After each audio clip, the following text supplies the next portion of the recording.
La cause irlandaise ont manifesté dans les rues du centre-ville.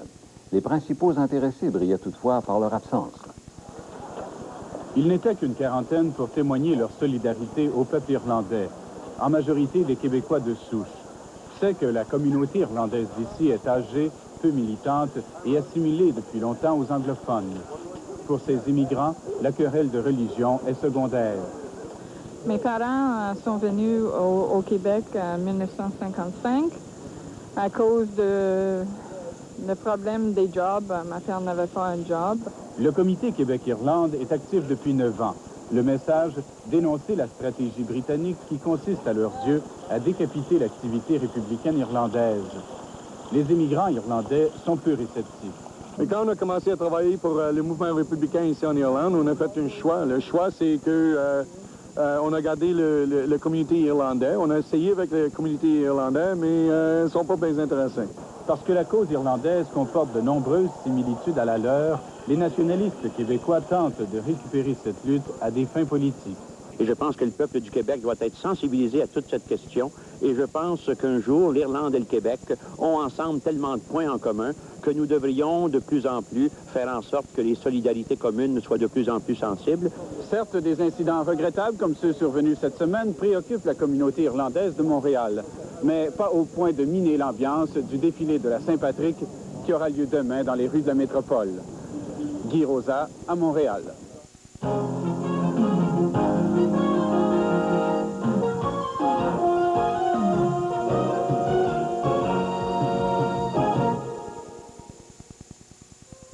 Si c'est un vrai Stradivarius, il porte la marque de Stradivarius. Et si c'est un vrai store Le Volor, pas une imitation, il porte la marque de Le Volor. Pas étonnant que les gens curieux tiennent tant à savoir si vos stores sont des copies ou de véritables originaux. Riviera par Le Volor. Soulevez le store Le Volor et vous trouverez la marque d'un vrai bon store. Horizontale ou verticale en centaines de couleurs, recherchez toujours la marque de Le Volor. Nous avons demandé à des centaines de propriétaires de chats de leur servir Whiskas. Shamir, c'est une petite chatte adorable. Je l'aime beaucoup.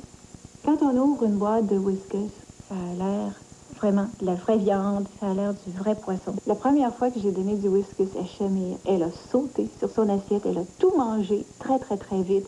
Il reste absolument plus rien dans l'assiette. Si Shamir pouvait nous dire ce qu'elle pense de Whiskas, elle dirait finalement, on a trouvé quelque chose de bon. Essayez Whiskas et voyez vous-même si votre chat le préfère. Quand vous pensez vendre ou acheter une maison, vous sentez-vous méfiant, vulnérable? On vous dit toujours que c'est la maison la plus solide. Évidemment. La plomberie, toujours refaite à neuf, avec option. Le rêve, quoi. Et parfois le cauchemar. L'agent Remax pense que franchise veut dire responsabilité. Et dire les choses telles qu'elles sont, ça veut dire établir la confiance. Remax, une simple question de franchise. Merci, chérie. Tu m'aides à rester mince.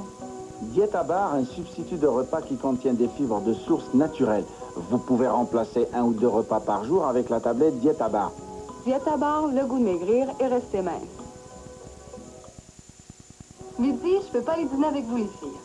Dietabar est un substitut de repas ou de collation. C'est une tablette qui peut vous aider à maigrir et rester mince. Vous pouvez remplacer 1 ou 2 repas par jour avec la tablette Dietabar. Dietabar, le goût de maigrir et rester mince. Les négociations ont échoué entre les États-Unis et le général Noriega en vue du départ du militaire du Panama. Les Américains ont interrompu les pourparlers aujourd'hui en disant que Noriega est trop exigeant. Entre-temps, l'état d'urgence décrété hier au Panama rend l'armée omniprésente dans le pays. L'opposition a lancé un mot d'ordre de grève générale pour lundi pour pousser le général à démissionner du commandement des forces armées. En Espagne, le premier ministre Felipe González a réitéré son offre de recevoir Noriega en exil. M. González rencontrait aujourd'hui le président de la France, François Mitterrand, qui a refusé de commenter la situation au Panama. L'armée hondurienne a annoncé que les troupes nicaraguayennes sont en train de quitter son territoire. Il ne resterait plus que 600 soldats sandinistes sur les lieux. Les 3200 soldats américains dépêchés à proximité de la zone de combat continuent leur manœuvre d'exercice. On a appris aujourd'hui que les hélicoptères américains pourraient être utilisés pour aider les Honduriens dans une opération de nettoyage de la frontière avec le Nicaragua. À Managua, le président Daniel Ortega a rencontré les journalistes aujourd'hui. Il a déclaré que ses troupes continueront leurs opérations contre les rebelles de la Contra à l'intérieur de la frontière nicaraguayenne. Des élections législatives auront lieu en Afghanistan dans la première semaine d'avril. Le pays sera doté d'un parlement à 2 chambres, une Assemblée nationale et un Sénat. Par ailleurs, la résistance afghane a bien accueilli l'engagement soviétique de se retirer d'Afghanistan, même sans accord ou pourparlers indirects de Genève. Un ingénieur canadien enlevé l'année dernière par des guérilleros colombiens a été libéré par ses ravisseurs. Richard Paulson, âgé de 37 ans, a été libéré près de la ville de Belín, dans l'état de Boyacá, et s'est rendu lui-même à Bogota en autobus. L'armée de libération nationale avait demandé une rançon de 20 millions de dollars pour sa libération, mais avait réduit cette somme à 6 millions. On ignore toutefois si l'employeur de M. Paulson, la compagnie Occidental Petroleum de Los Angeles, a payé cette rançon. Le ministre canadien de l'Environnement, Tom McMillan, a fait appel aujourd'hui aux groupes écologistes américains pour aider le Canada à réaliser un accord avec les États-Unis au sujet du problème des puits acides. M. McMillan a particulièrement lancé son appel à la National Wildlife Federation, qui regroupe 5 millions de membres aux États-Unis.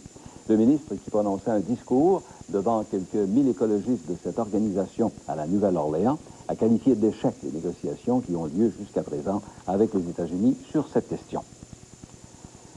Sous la présidence d'honneur du premier ministre Mulroney, plus de 2000 personnes assistaient ce soir au Gala des Mercuriades. Cet événement vise à reconnaître l'excellence en affaires des entreprises québécoises.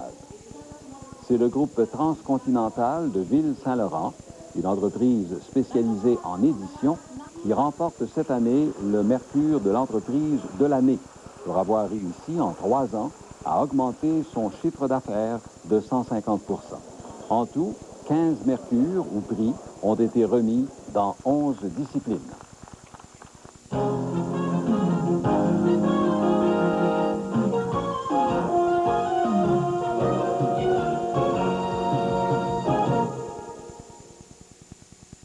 Votre huile moteur crève-t-elle de chaleur? Lorsque les moteurs d'aujourd'hui atteignent une température élevée, l'huile moteur peut s'amincir et se dégrader, laissant les parois du moteur sans protection. L'huile Castrol XLR a été conçue pour maintenir sa couche lubrifiante, même aux températures extrêmes du moteur. N'êtes-vous pas d'avis qu'une huile qui crève au chaud devrait vous laisser froid?